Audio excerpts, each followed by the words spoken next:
Bismillahirrahmanirrahim. Assalamualaikum warahmatullahi wabarakatuh. Alhamdulillah alladzi bi ni'matihi tatimmu shalihat wassalatu wassalamu al-atammani al-akmalan ala Rasulillah wa ala alihi wa sahbihi wa ba'd. Kita melanjutkan kajian kita di kitab Fawaidul Fawaid di bagian yang ke-7, masih seputar ma'rifatullah, yaitu mengenal Allah antara orang beriman dan orang musyrik. Maksudnya apa? Di sini Al-Imam Ibnu Qayyim rahimahullahu ta'ala ingin menyajikan sebuah perbedaan. Di sini Al-Imam Ibnu Qayyim rahimahullah ingin menyajikan sebuah perbedaan. Apa bedanya antara mukmin dengan musyrik dalam hal mengenal Allah?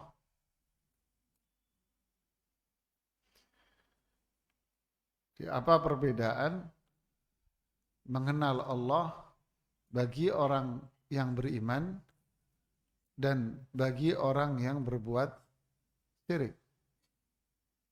Artinya, dua-duanya sama-sama mengenal Allah. Dua-duanya sama-sama mengenal Allah. Jangan sampai seseorang yang mengaku dirinya beriman, tetapi kenyataannya dia tidak mengenal Allah, kecuali hanya seperti orang musyrik mengenal Allah. Ini bahaya juga nih. Dia mengaku dirinya beriman, tapi kenalnya dia sama Allah sama dengan orang yang berbuat syirik pada tingkatan keilmuan ini.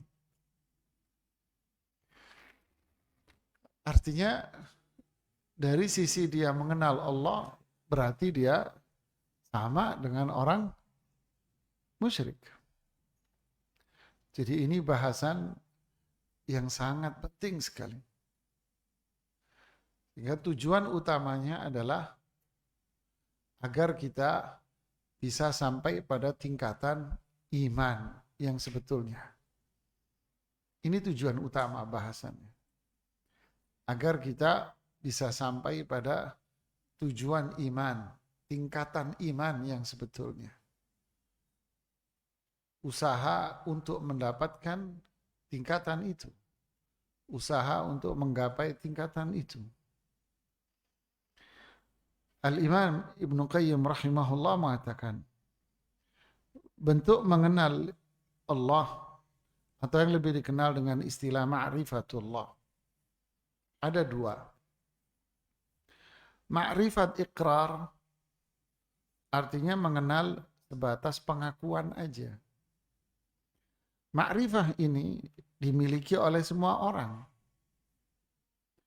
yang baik maupun yang jahat, yang taat maupun yang durhaka, mukmin maupun musyrik.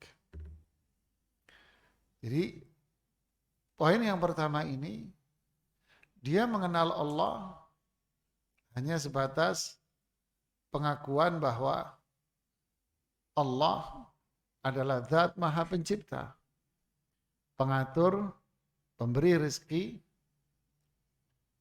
penguasa alam, sebatas itu dia mengakui. Kalau bahasa Syekh Muhammad Shalih Utsaimin, hanya sebatas rububiyahnya saja, kata beliau. Hanya sebatas rububiyahnya saja dia kenal. Dan ini yang diakui oleh orang-orang musyrik Makkah saat itu. Di mana orang-orang musyrik Makkah pun mengakui ini. Bahwa Allah adalah pencipta, penguasa alam, artinya yang memiliki alam. Allah adalah zat yang ngatur, artinya pengatur itu apa? Pemberi rezeki, nikmat, kebaikan. Dia sudah ini sebatas ini pengakuan dia. Rububiyah. Yang kedua, ma'rifat yang membuat hamba malu kepada Allah sekaligus cinta kepada Allah.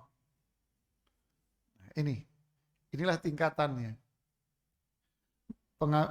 Ma'rifah mengenal yang membuat hamba ini malu sama Allah. Sekaligus cinta.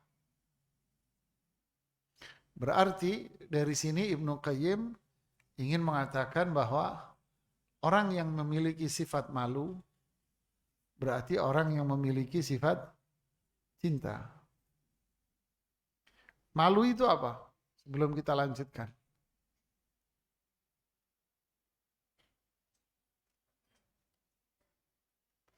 Malu itu sifat yang ada pada hati seseorang. Bukan mulut. Malu itu sifat hati. Yanba'ithu minhu, muncul dari situ adalah apa?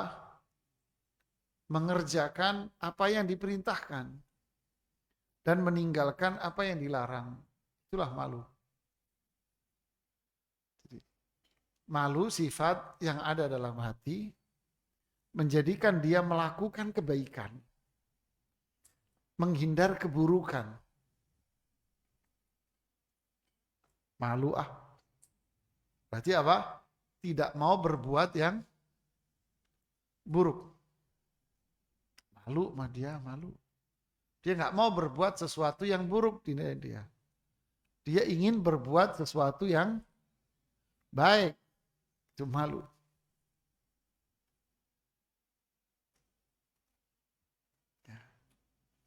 Kenapa nggak pakai jilbab? Malu lama. Kayak nenek-nenek. Kan kebalik. Gitu. Anak muda kan begitu ya. Kebalik dia. Malu, berarti malu berdasarkan apa? Itu hawa nafsu, bukan malu sebetulnya. Itu hawa nafsu itu. Kalau malu, mendorong dia untuk berbuat yang baik, ninggalin yang buruk. Mengenal Allah, menjadikan dia memiliki sifat malu dan cinta. Berarti ini sejoli ini. Dua hal yang berjalan. Ya. Orang yang cinta berarti dia akan memiliki sifat malu. Subhanallah. Idza lam tastahi fasna' ma syi'ta. Kalau Anda tidak memiliki rasa malu, lakukan semau Anda.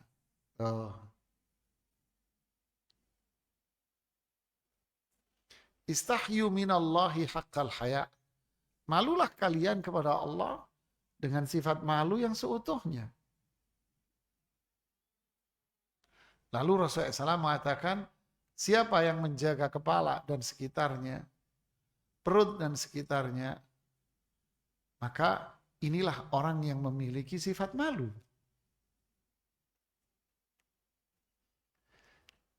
Jadi malu ini iman. Malu ini cinta. Dari mana? Ketika dia benar-benar mengenal Allah.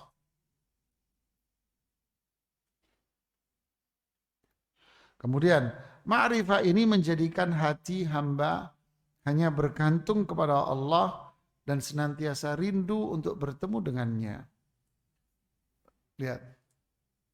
Jadi ketika dia kenal Allah, yang pertama lahir cinta, yang kedua lahir malu, yang ketiga lahir apa di sini? Tawakal, Tawakal itu apa? Bergantung, menyerahkan semua urusan dia sama Allah. Tentu kesempurnaan dari tawakal itu adalah as-sa'i fi husulil matlub. Kesempurnaan dari tawakal itu adalah usaha mendapatkan apa yang dia inginkan. Lalu dia menyerahkan semua urusan sama Allah. Dia kenal kok. Ambil ilustrasi. Contoh ini sekedar ilustrasi. Hari itu Anda membawa sejumlah uang.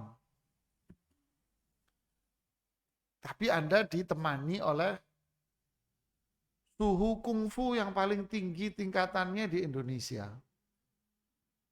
Umpamanya, kira-kira Anda bawa duitnya dengan apa?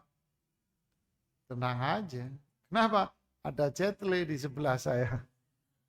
Ya kan? Ada jet lag di sebelah saya, santai. Anda merasa berarti hati Anda apa? Tenang, tentram. Kenapa? Anda serahkan itu keamanan, terlindungi. Tapi kan bukan berarti uang digeletakin. Enggak kan, Anda tetap bawa, ditaruh di tas, tasnya rapi, enggak kelihatan orang, kan tetap di bawah itu. Begitulah kira-kira sedikit ilustrasi. Jadi mengenal Allah lahir tawakal. Yaitu usaha untuk mendapatkan apa yang diinginkan, lalu diserahkan semua sama Allah, tenang hidupnya. Dia santai hidup, sudah semua Allah. Subhanallah, hidupnya bahagia dia. Yang keempat apa? Rindu untuk bertemu dengannya. Maksudnya apa? Ya pengen masuk surga aja, Pak. Berarti, nah disinilah ketaatan, kepatuhan itu muncul. Jadi dia rindu ketemu sama dia. Akhirnya, ya apapun akan dia lakukan. Maka lahirlah apa? At-tasabuk bil khairat, munafasah, saling berlomba-lomba untuk mendapatkan ini. Dia berlomba-lomba untuk mendapatkan itu, dia rindu. Ada sahabat di perang Uhud namanya, kalau nggak salah namanya Anas bin Nadhr. Saat itu banyak para sahabat yang mulai, beberapa sahabat mundur dari pertempuran karena serangan pasukan lawan yang berbalik. Gara-gara pasukan panah yang di atas itu turun. Ada beberapa yang mundur dari medan pertempuran.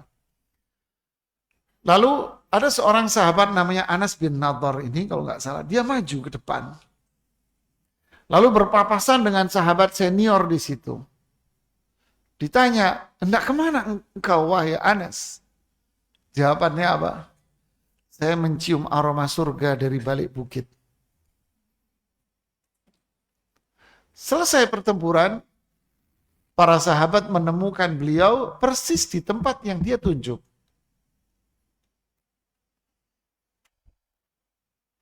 Begitulah mereka. Jadi berlomba-lomba, luar biasa. Karena mereka kenal Allah, rindu ketemu Allah. Sahabat yang malam pertama pun akhirnya ditinggal. Ikut berperang. Dan Rasulullah SAW mengatakan, dialah satu-satunya sahabat yang dimandikan sama para malaikat. Jadi apapun dia tinggalkan jamaah untuk ketemu Allah Subhanahu wa ta'ala. Jadi kepatuhan, ketaatan. Salat, jadi kalau mungkin sisi jihad fisabilillah, salat pun sama. Kata Abdullah bin Mas'ud yang riwayat Imam Bukhari, laqad ra'aituna, kalian itu, saya bukan kalian, laqad ra'aituna, saya melihat para sahabat ini, la yatakhallafu anha, tidak ada satu orang pun yang meninggalkan sholat berjamaah. Jadi kita bayangin ya, sholat 5 waktu, nggak ada satu orang pun yang sholat di rumahnya. Illa munafiqun ma'luman nifaq, kecuali orang munafik tulen yang sudah diketahui. Jadi mereka rindu ketemu sama Allah. Sampai seperti ini. Diajak sedekah pun sama mereka. Mereka berlomba-lomba untuk sedekah. Pada waktu perang Tabuk, berlomba-lomba itu mereka. Man sa'ada yaumal usra adman lahul jannah. Siapa yang membantu pasukan yang penuh dengan kesulitan ini, saya jamin dia masuk surga. Allahu Akbar. Utsman bin Affan membawa 1000 keping emas. Abdurrahman bin Auf membawa 8.000 keping perak.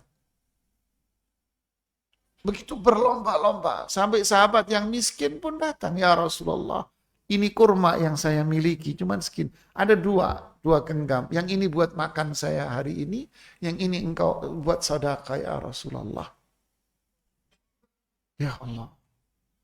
Perempuan berlomba-lomba. Ketika Rasulullah SAW mengatakan, fa inni uritun nar wa ra'aitu aktsara ahlihan nisa'u. Saya diperlihatkan oleh Allah neraka.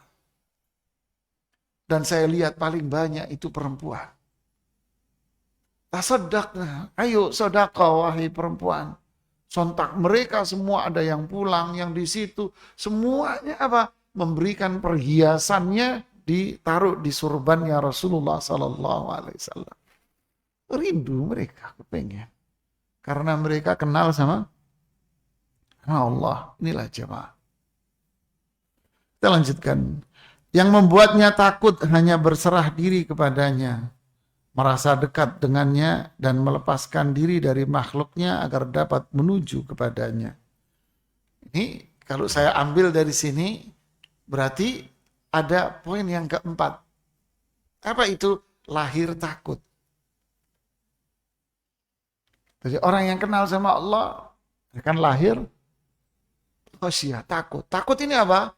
Para ulama bilang takut ini berkaitan dengan larangan. Sehingga dia tidak akan berani menerjang larangan Allah. Kalau yang ketiga tadi kan berarti harapan, roja. Sehingga apapun yang Allah dan Rasulnya perintahkan, dia akan kerjakan.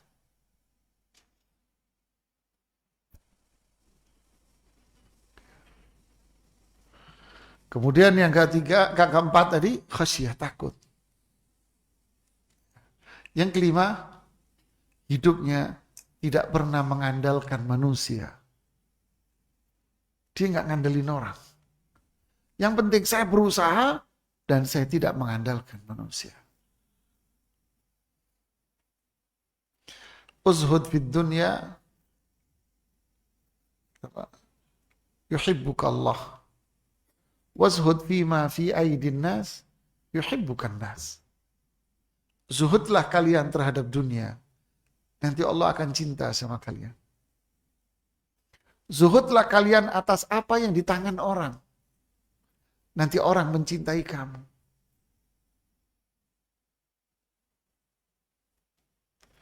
Makanya wahyu yang kedua, ini berarti poin pertama yang ditanamkan pada diri Rasulullah SAW. Allah menanamkan poin-poin penting pada wahyu pertama. Yang kedua, itu apa?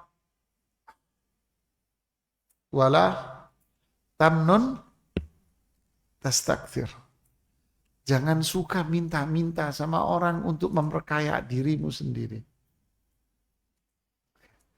Uzhud fima fi aidin nas yuhibbukan. Jangan suka minta kepada orang untuk memperkaya kamu. Untuk dirimu sendiri jangan. Jadi orang yang kenal sama Allah, dia tidak ngandelin orang. Tapi dia usaha.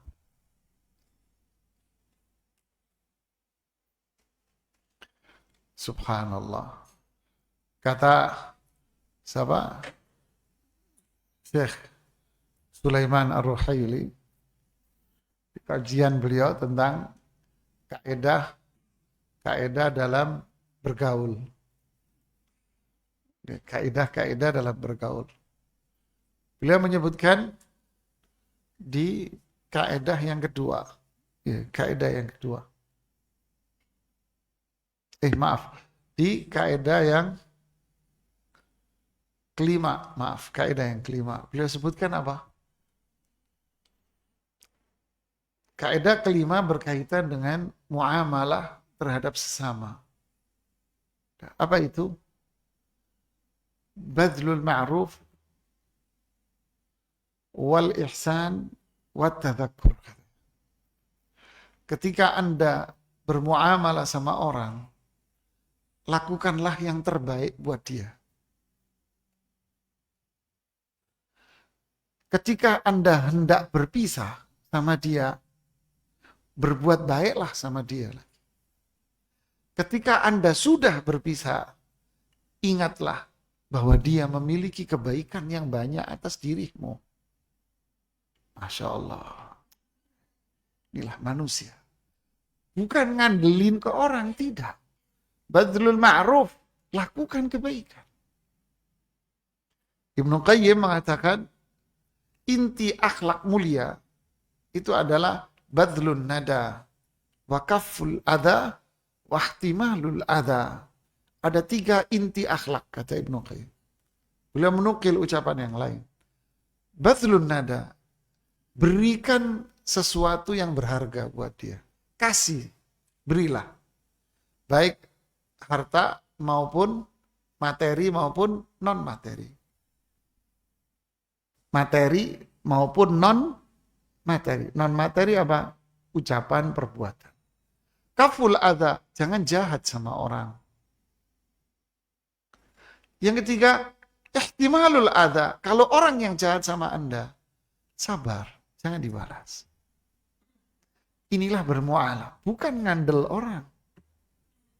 Kalau saya nggak kerja di tempat dia, nanti anak istri saya makan apa, Pak? Dan ngandel sama orang. Jangan, justru niatkan bahwa Anda bekerja ini apa? Bagian dari kebaikan. Saya ingin berbuat baik. Saya ingin berbuat baik. Inilah prinsip manusia, jemaah. Jadi orang yang kenal sama Allah, berarti kesimpulan tadi apa? Ma'rifah khasah. Ini mengenal Allah yang bersifat khusus. Akan lahir apa tadi? Berapa? Ada berapa? 5. Yang pertama apa? Cinta. Terus malu. Terus tawakal ya. Terus rindu, raja. Kemudian al-khauf, takut. Berarti yang keenam tadi apa? Tidak mengandalkan diri sama manusia.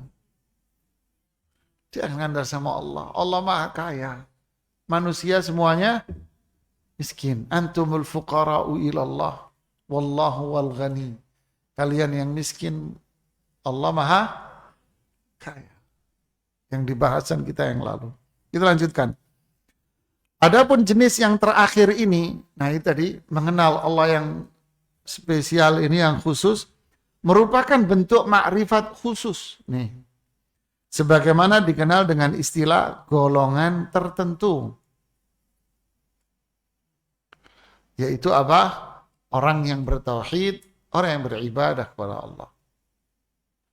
Kalau bahasa Syekh Muhammad Shalih Al-Utsaimin di Qaulul Mufid, ubudiyah khasah. Inilah penghambaan yang bersifat khusus. Manusia memiliki tingkat yang berbeda-beda dalam makrifat semacam ini. Iya, memang tingkatan ya beda-beda. Dan hanya Allah yang mengetahui perbedaan tingkatan mereka. Iya. Berarti apa? Seberapa besar kita mengenal Allah ini. Disitulah manfaat-manfaat ini akan muncul.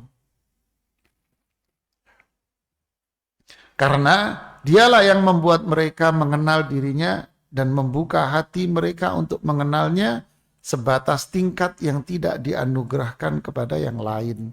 Maksudnya apa ini? Hidayah. Jadi poin ini, Allah yang membukakan pintu seseorang untuk mengenal.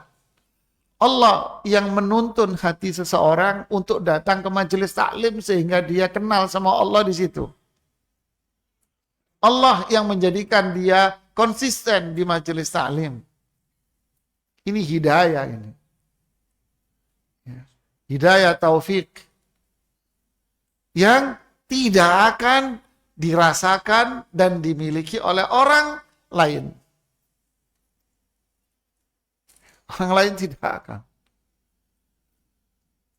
Orang-orang yang seperti ini ketika duduk di majelis ilmu, dia akan betah. Justru disitulah dia mendapatkan sakinah. Ada yang bilang sakinah ini malaikat.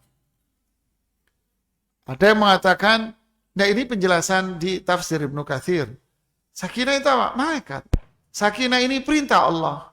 Sakinah itu perasaan, tenang. Semuanya benar. Kapan? Ketika duduk di majelis taklim, duduk di masjid, ketika dia ibadah, ketika dia sholat, baca Quran, ketika dia bersedekah, ada kesenangan sendiri dia di situ. Subhanallah.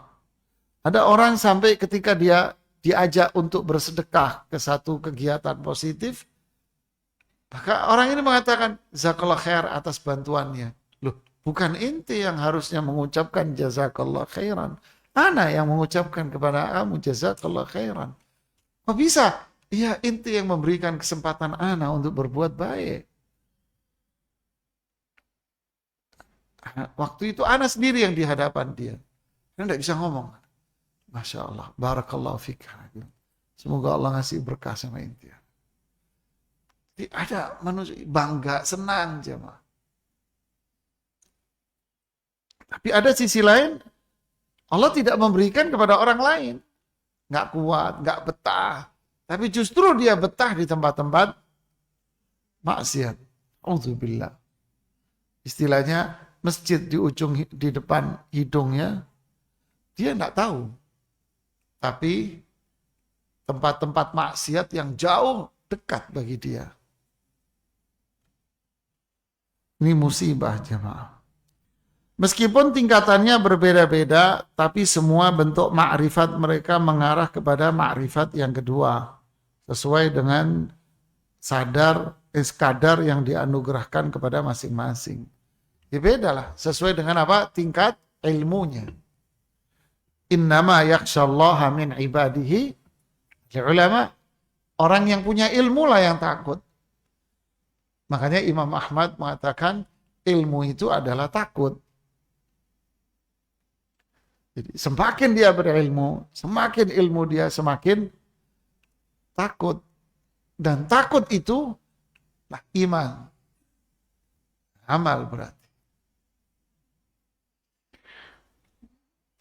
Kemudian hamba yang paling mengenal Allah, yakni Rasulullah SAW pernah menyebutkan dalam doanya, La uhsi thana'an alaika anta kama athnaita ala nafsik. Aku tidak sanggup memuji dirimu sebagaimana mestinya. Hanya engkaulah yang mengetahui pujian yang pantas untuk dirimu. Lihat jemaah. Jadi semakin dia mengenal Allah, maka semakin dalam dia kecintaan. Rasulullah SAW juga memberitahukan bahwa pada hari kiamat kelak Allah akan memberitahukan kepada beliau sebagai pujian bagi dirinya yang tidak beliau ketahui ketika masih hidup di dunia. Jadi ketika di akhirat nanti banyak hal-hal yang akan disampaikan kepada Rasulullah SAW apa yang tidak disampaikan di dunia. Artinya apa? Ilmu Allah ini luas. Untuk menguasai semuanya nggak mungkin. Tapi semakin orang mengenal, berarti dia semakin dekat dengan Allah. Kemudian Ibnu Qayyim menyajikan di sini, bagaimana caranya kita bisa mencapai tingkatan yang kedua tadi. Ma'rifat khasah. Caranya gimana? Kita bisa masuk pada tingkatan ma'rifat khasah, yaitu inilah mengenal Allah yang hanya dimiliki orang beriman. Kalau yang pertama, ya orang kafir juga kayak gitu. Apa bedanya? Yang kedua inilah mengenal Allah yang hanya dimiliki orang beriman. Lalu bagaimana caranya saya bisa mendapatkan itu? Ibnu Qayyim menyebutkan dua cara. Ada dua pintu atau cara yang sangat lebar untuk bisa sampai kepada ma'rifat jenis yang kedua. Lihat kalimatnya, yang lebar, sangat lebar. Berarti apa? Jalan menuju kebenaran itu sebetulnya mudah, luas, dan luas. Mudah, luas jemaah. Gampang, simple. Yang pertama, dengan memikirkan serta merenungkan seluruh ayat Al-Quran, disertai pemahaman yang mendalam tentang Allah dan Rasul-Nya. Maksudnya yang kedua ini apa? Belajar apa? Al-Quran, tadabbur Quran. Belajar tafsir Al-Quran. Terus belajar hadis Rasulullah SAW. Saya selalu mengingatkan para jamaah bahwa tafsir Quran itu bukan terjemah Quran. Karena saudara kita ini banyak yang salah. Yang Anda pegang di setiap rumah itu Al-Quran, kemudian sebelahnya ada bahasa Indonesianya, banyak orang mengatakan ini tafsir. Bukan, itu terjemah. Beda antara terjemah dengan tafsir. Tafsir itu apa? Bayan. Penjelasan akan maksud dari firman Allah itu. Bukan translate, tapi penjelasan akan maksud dari firman Allah. Lalu siapa yang berhak menjelaskan ucapan Allah itu? Allah sendiri. Di surat Al-Qiyamah, "Tsumma inna alaina bayanah." Kemudian kamilah yang bertanggung jawab untuk menjelaskan makna dari ayat Al-Quran. Contoh, Al-Qari'ah, mal Qari'ah, wa ma adraka mal Qari'ah. Lalu Allah jelaskan, apa itu Al-Qari'ah? Yauma yakunun nasu kal farasil. Begitulah seterusnya di ayat-ayat yang lain. Ayat yang ini dijelaskan oleh Allah di ayat yang lain.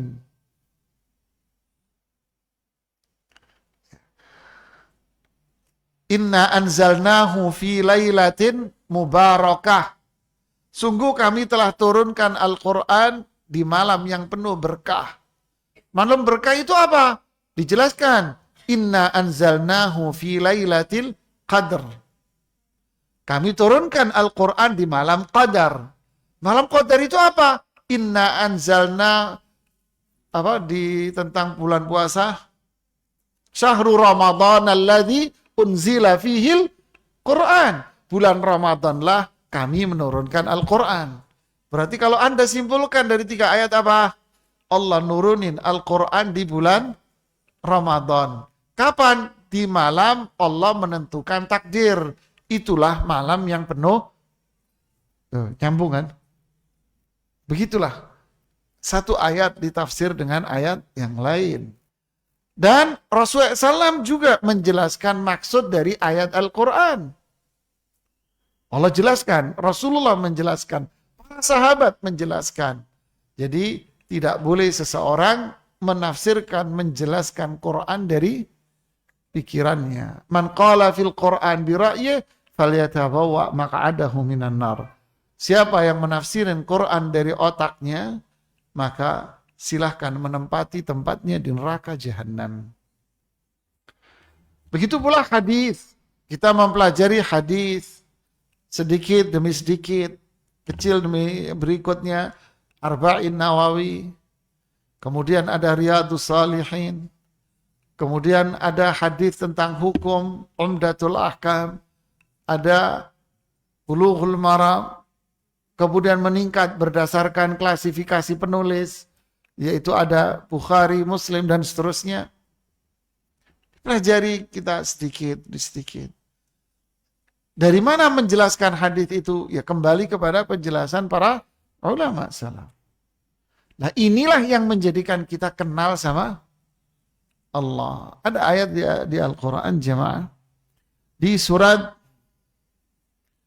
Shad ayat 29. Ini menarik untuk kita sedikit merenungkan ayat ini. Surat Shad ayat 29.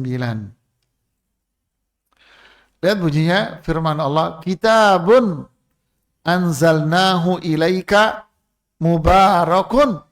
Allahu akbar. Kitabun, hadza kitabun. Inilah kitab, yaitu apa? Al-Quran. Anzalnahu, kami menurunkannya. Anzala, nazzala, kata para ulama, artinya turun bertahap, pelan-pelan, turunnya dikit-dikit. Ilaika, kepadamu, wahai Muhammad Rasulullah SAW. Mubarakun, Al-Quran ini, mubarak, disifati dengan apa? Berkah. Al-Quran ini penuh kebaikan yang berlimpah, tidak akan berhenti, bahkan semakin besar pahalanya. Tanyanya, kapan Al-Quran ini menjadi berkah? Kelanjutannya, liyadabbaru ayatihi, ketika ayat-ayatnya difahami maknanya. Ini yang pertama. Kapan ayat Al-Quran mendatangkan berkah? Difahami, ditadaburi ayat-ayatnya. Yang kedua, waliyatadzakkara ulul albab, diambil pelajaran dan diamalkan. Ulul albab, inilah orang yang berakal. Nah, jemaah, saya sebutkan komentar Imam Hasan Basri yang dinukil oleh Imam Ibnu Katsir. Disebutkan Ibnu Katsir di tafsirnya. Beliau bilang ini, wallahi ma tadabburuhu bi hifdzi hurufihi wa ida'ati hududihi. Demi Allah, mentadaburi Al-Quran bukan sekedar Anda hafal huruf-hurufnya, tetapi Anda menyia-nyiakan maknanya. Hatta inna ahadahum la yaqul, hingga salah seorang di antara mereka itu ada yang mengatakan, qara'tul Qur'ana kullah, saya sudah khatam. Saya sudah khatam Quran nih semua. Ma yura lahul Qur'anu fi khuluqin wala amal. Tapi Al-Quran tak terlihat dalam akhlak dan perbuatannya. Berarti Al-Quran mendatangkan berkah? Tidak, jemaah. Berarti dia kenal sama Allah? Tidak. Berarti apakah 6 faedah manfaat tadi muncul pada dirinya? Tidak. Kita dengarkan azan.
Iya, Imam Ibnu Qayyim di kitab yang lain mengatakan apa yang dimaksud dengan merenungi ayat-ayat Quran.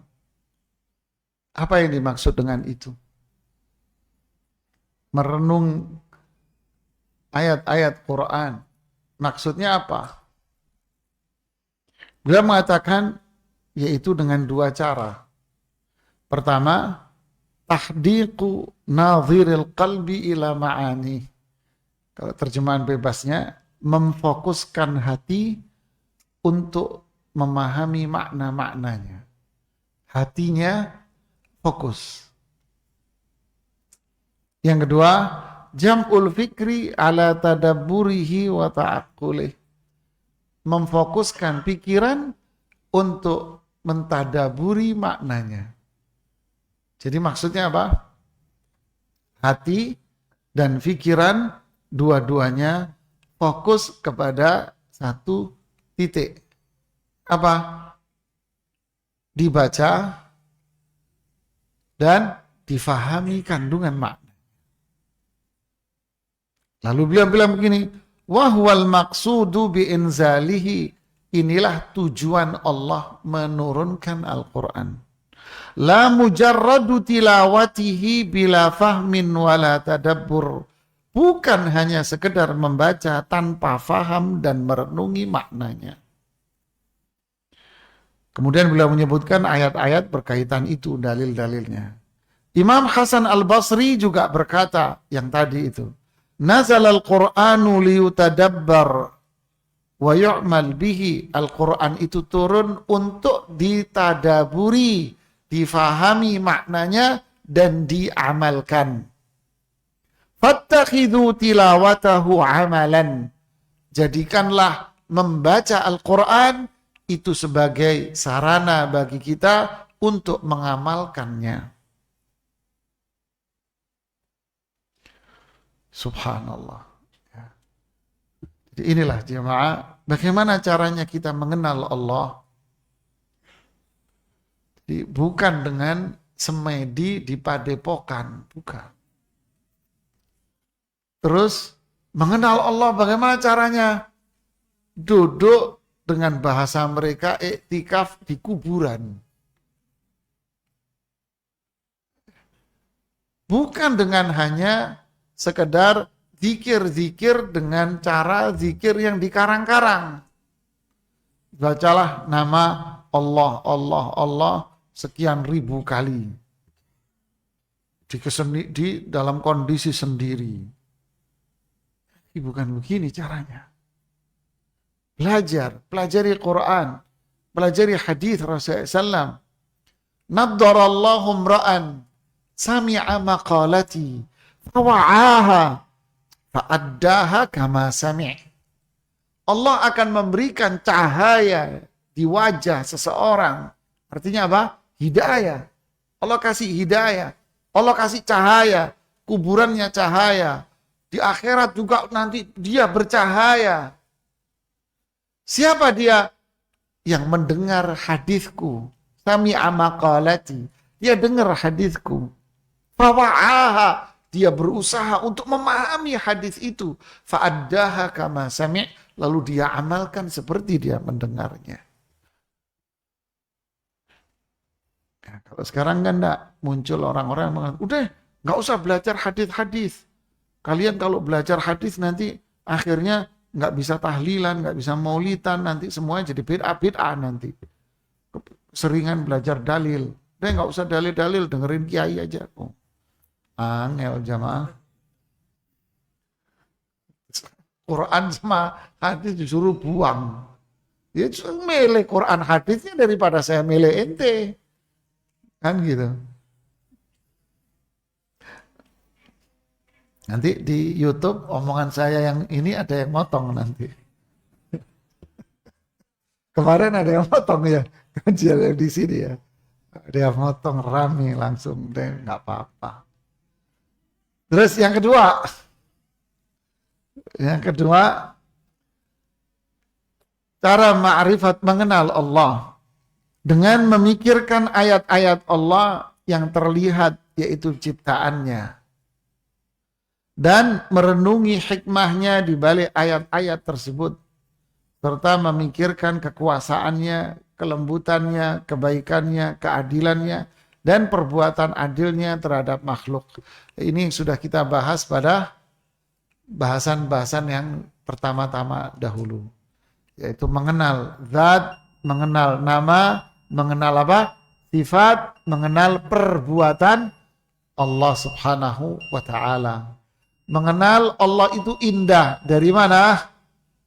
Dari zatnya, dari namanya, dari sifatnya, dari ciptaannya. Kita kenal Allah itu indah. Kemudian berikutnya, tujuan dari semua ini adalah Allahu Akbar. Inilah kalau bicara konsep pendidikan, ini Ibnu Qayyim jago dalam membuat sebuah konsep sekolah gitu ya. Dikasih tujuannya Anda. Tujuan dari semua ini adalah, lihat nih, apa? Memahami makna asmaul. Nah, berarti dari ini semua, apakah Asmaul Husna cukup dihafal? Nah, udah jelas dari sini. Menghayati keagungan dan kesempurnaan nama-namanya. Makanya disebut Al-Asma Al-Husna. Asma itu bentuk jamak dari ismun, artinya nama-nama. Al-Husna berasal dari kata al-fa'la, al-fu'la, al-husna, al-fu'la. Yang berarti apa? Puncak dari suatu. Al-husna berarti apa? Puncak dari sebuah kebaikan. Berarti nama-nama Allah yang sempurna kebaikannya. Kenapa nama-nama Allah itu sempurna dalam kebaikannya? Karena setiap nama mengandung sifat. Berarti Allah itu agung, mulia, dan semuanya baik. Di situ kita akan kenal Allah Subhanahu wa Ta'ala. Terus, dan bahwa hanya Allah semata yang memiliki nama-nama tersebut. Iya, puncak dari kebaikan. Serta hubungan semua nama itu dengan makna penciptaan dan perintah.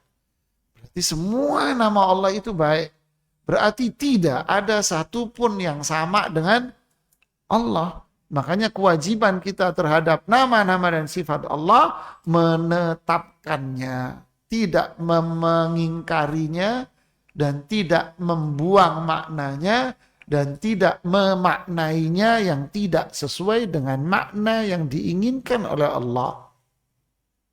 Karena semua itu berkaitan dengan al-khalqu wal-amru, berkaitan dengan penciptaan alam, dan berkaitan dengan perintah hukum semua.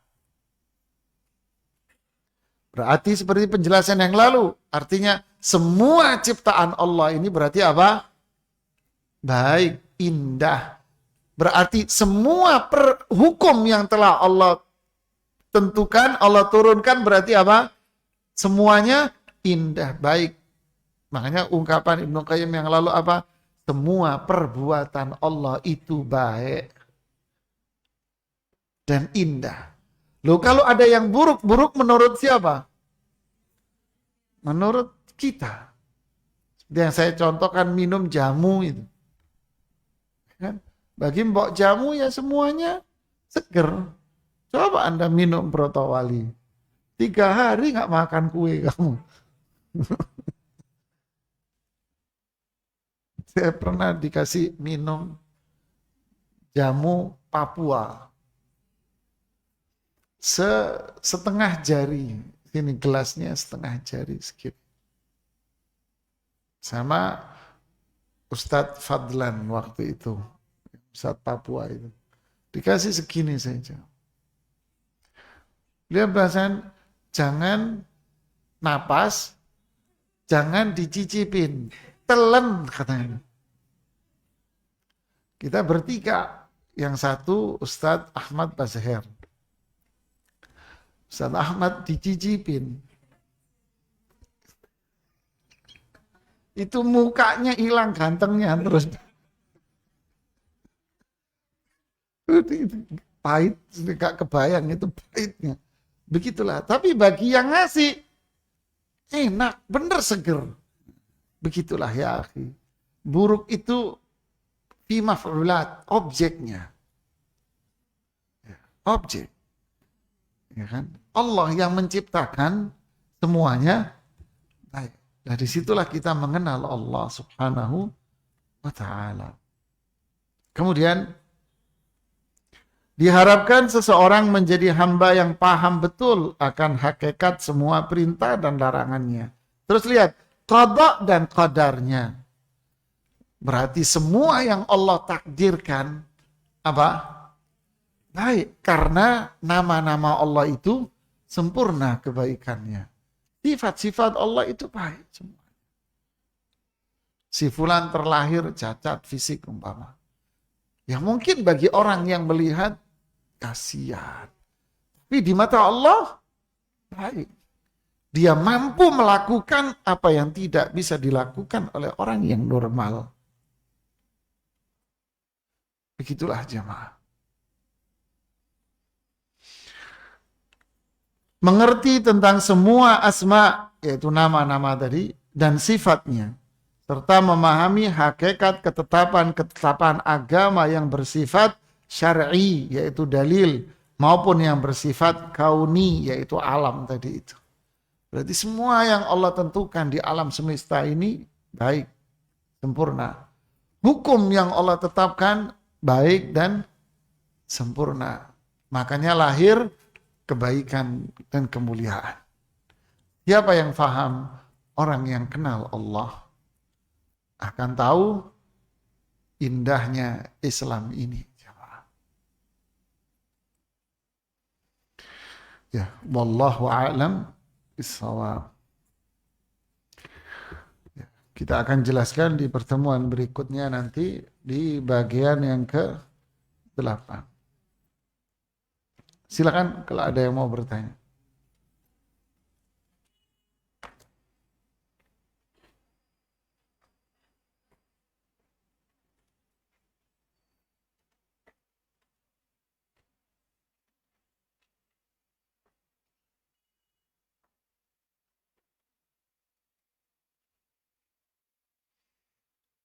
Nggak ada yang nanya. Alhamdulillah. Senang. Ada yang nanya di sini. Fadhal, bacain.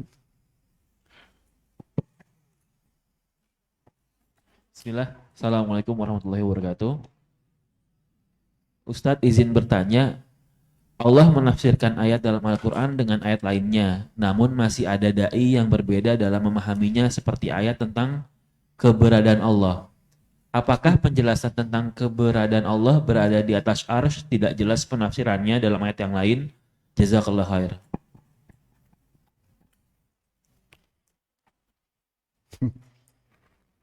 Sebetulnya yang jelasin begini ini gampang jamaah.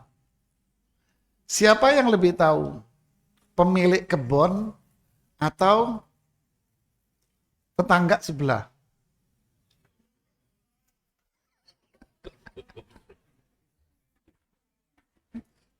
Jadi lucu kan? Siapa yang lebih tahu tentang tanaman di kebun ini? Pemilik kebun yang nanam atau ente yang tinggal di luar? Siapa yang lebih tahu?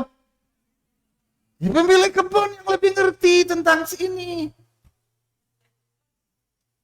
Terus orang luar protes, bukan, itu bukan ini. Lo siapa? Gue yang nanam.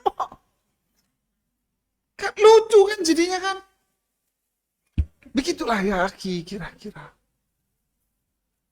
Siapa yang lebih tahu tentang makanan? Yang masak atau ente makan? Ya yang masak yang tahu. Apa ini?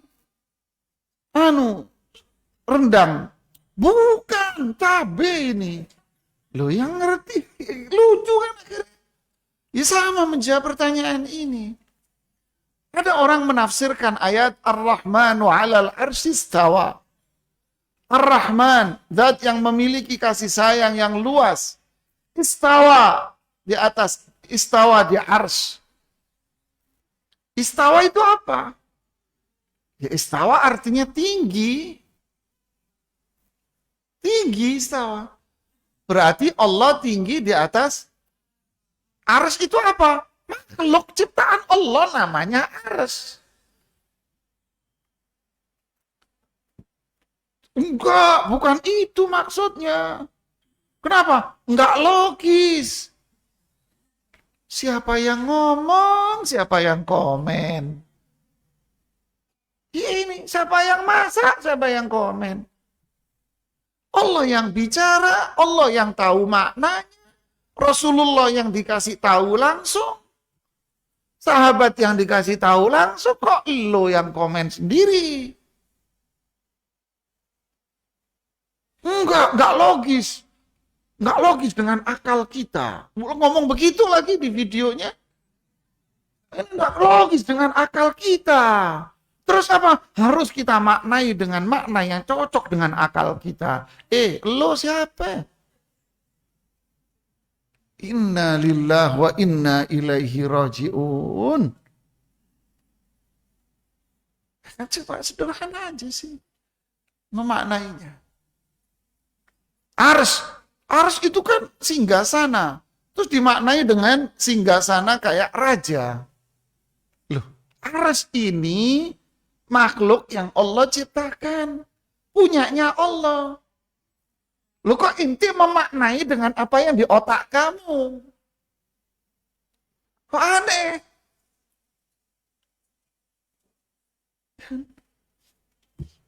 Sama dengan contoh yang tadi. Apa ini Pak? Ini bukan.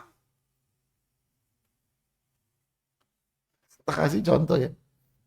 Hari itu saya pengajian di Sumatera. Disajiin makanan. Ini Ustadz disajikin buat tamu-tamu tertentu. Nggak bakal keluar ini. Silakan Ustadz. Tapi hati saya sudah kagak enak jamaah. Saya ngeliat kan. Apa ini? Ini durian Ustadz. Dimasak, ditaruh di tempat, 3 hari baru dimasak. Apa? Anak bilang, durian busuk dong. Bukan Ustadz. Ngamuk. Loh kan, beda kan antara persepsi dia sama persepsi saya kan? Enggak Ustadz, ini bukan busuk Ustadz. Ya, kalau bukan busuk terus apa namanya? Begitulah jamaah. Kita memaknai dengan maknanya siapa? Ya dia yang tahu. Masalah Anda nggak doyan atau Anda doyan kan? Tapi katakanlah, ya sudah ini punya inti. Hada laisa bi ardi qaumi. Ketika Rasulullah SAW nggak doyan satu makanan, ini bukan makanan kampungku ini. Ini tidak. Aras itu apa? Aras itu dimaknai dengan otaknya dia. Loh, ini Allah yang nyiptain. Aras itu makhluk tempat di mana Allah berada di atasnya. Loh, Anda mau otak-atik. Yang salah siapa? Ya yang otak-atik. Lancang amat kamu ngotak-atik. Ya udah pahami apa yang disebutkan oleh Allah di Al-Quran. Percayai sudah. Ini kewajiban kita. Sederhana, milih susah. Akhirnya jadi melenceng jauh dari kebenaran. Ya. Wallahu a'lam. Ada lagi? Ya, silakan Ibu. Waalaikumsalam warahmatullahi.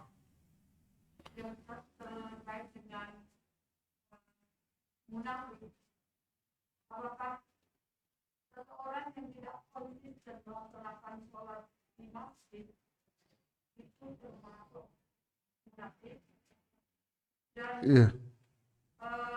setelah sholat asar apakah ada atau diperbolehkan untuk sholat yang lain? Iya. Apakah seseorang yang tidak konsisten dengan sholat apa? Sholat di masjid dikatakan munafik. Jamaah, munafik itu ada 2. Munafik keyakinan, ini orang kafir. Munafik keyakinan itu apa? Hatinya kafir, mulutnya bilang Islam. Sebetulnya hatinya kafir dia. Mulutnya Islam. Nah ini orang kafir. Dan banyak disebutkan di Al-Quran tentang munafik. Munafik ini maksudnya. Yang kedua, munafik amal. Orang munafik sisi perbuatan. Berarti apa? Hatinya dia iman, tapi perbuatannya tidak. Disebut nifak amal. Orangnya munafik amal. Ciri-cirinya apa? Yaitu yang disebutkan ciri-ciri di Al-Quran. Idza qamu ila salati qamu kusala. Jadi kalau sholat malas.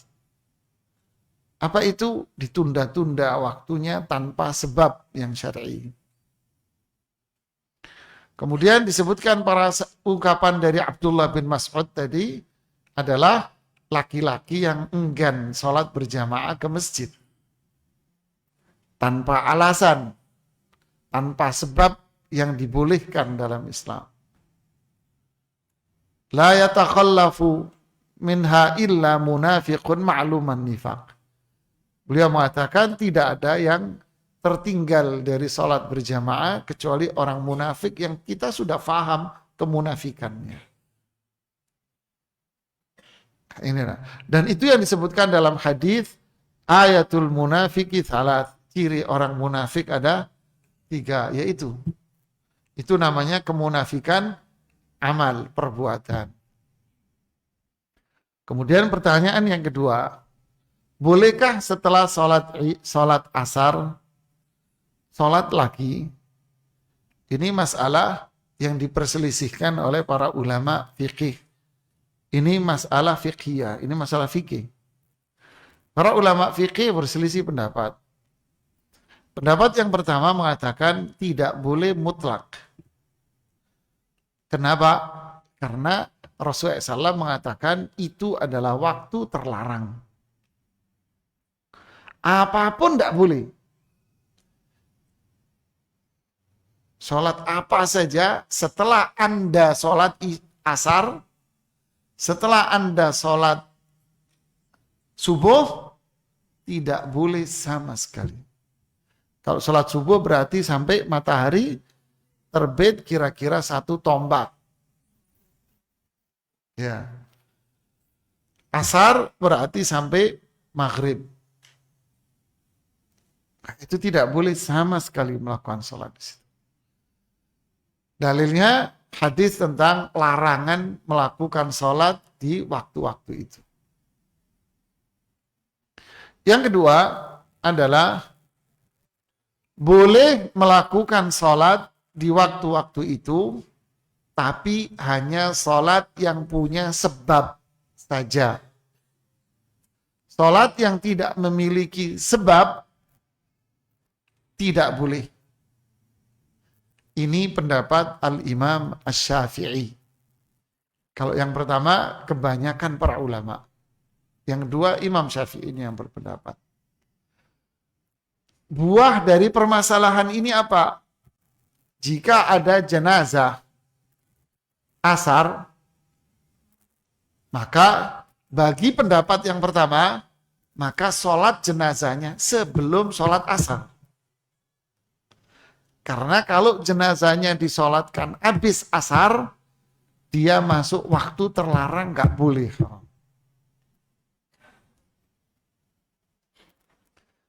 Paham? Sama pula kalau Anda datang ke masjid mau pengajian habis asar. Dan Anda sudah sholat asar di masjid dekat rumah umpama, atau ibu-ibunya sholat asar di rumah. Lalu Anda datang ke masjid untuk pengajian habis asar. Maka Anda tidak boleh melakukan sholat tahiyatul masjid. Ini pendapat yang pertama. Nggak boleh melakukan tahiyatul masjid. Kenapa? Karena sholat tahiyatul masjid Anda dilakukan setelah sholat asar dan itu waktu terlarang. Tapi bagi mazhab Imam Syafi'i yang kedua, jika Anda sholat asar, setelah sholat asar, lalu dilakukan sholat janazah, maka itu boleh. Kenapa? Karena Anda melakukan sholat janazah karena ada jenazah. Berarti ada apa? Sebab. Tidak apa-apa. Atau contoh yang kedua tadi. Anda mau pengajian habis asar, sudah sholat asar. Datanglah ke masjid. Maka boleh Anda melakukan sholat tahiyatul masjid. Kenapa kok boleh sholat tahiyatul masjid? Karena Anda masuk masjid. Sebabnya itu. Dan pendapat Imam Syafi'i inilah yang banyak dipakai sekarang. Bahkan di Masjid Al-Haramain, 2 masjid haram, di Makkah, Madinah, coba lihat. Habis sholat asar, as-salatu alal amwat, gitu kan. Habis sholat asar. Habis sholat subuh, pakai dia. Jadi ini madhab Imam Syafi'i. Jadi nggak benar kalau ada orang menuduh bahwa Masjid Haram, Masjid Nabawi itu murni madhab Hambali atau apa, ini beda. Ini madhab Syafi'i yang dipakai. Nah itulah, jadi ini pendapat yang kedua ini yang dibolehkan. Makanya ini yang banyak dipakai. Jadi saya kasih tahu ini biar Anda memiliki apa? Wawasan. Kalau ada yang mengatakan nggak boleh itu haram, ya sudah nggak usah didebat. Memang ini masalah apa? Perbedaan pendapat fikih. Oke, ada lagi yang mau bertanya? Silakan. Assalamualaikum Ustadz. Bismillah. Waalaikumsalam. Semoga Ustadz dan para jamaah selalu diberkahi oleh Allah Subhanahu wa Ta'ala. Amin. Allahumma amin. Ustadz, afwan, ana ada 2 pertanyaan. Yang pertama, ana pernah melihat di TV Sunnah, tapi afwan, ana lupa ini hadis atau perkataan ulama yang mengatakan bahwasanya orang yang paling bahagia di akhirat atau di surga adalah orang yang paling lama sedihnya di dunia. Waduh. Apa maksud perkataan ini Ustadz? Afwan kalau ana salah Ustadz ya. Terus yang kedua Ustadz, lalu manakah yang afdol untuk bacaan doa iftitah? Kabira walhamdulillahi katsira wa subhanallahi bukrata wa asila, atau Allahumma ba'id baini wa baina khataya sampai selesai itu Ustaz. Syukran Ustaz, jazakallahu khairan. Pertanyaan pertama saya juga tidak tahu, sama-sama nggak tahunya. Yang kedua, mana yang lebih afdal, kabira atau Allahumma ba'id? Dua-duanya riwayat Imam Bukhari. Ya, dua-duanya ada riwayat Bukhari, kalau nggak salah Muslim juga ada. Di situ dua-duanya baik. Ya, dua-duanya bagus, silahkan dipakai dua-duanya. Tidak ada urusan sama ormas. Nggak ada urusan sama ormas di sini ya. Nggak ada. Ini dua-duanya sahih, silahkan Anda pakai. Terus pertanyaan berikutnya silahkan.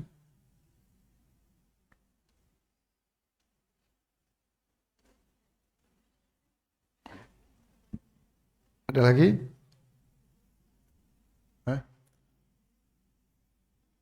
Tidak ada? Ya, kalau tidak ada kita cukupkan sampai di sini. Subhanakallahumma bihamdik asyhadu an la ilaha illa anta astaghfiruka wa atubu ilaik. Assalamualaikum warahmatullahi wabarakatuh.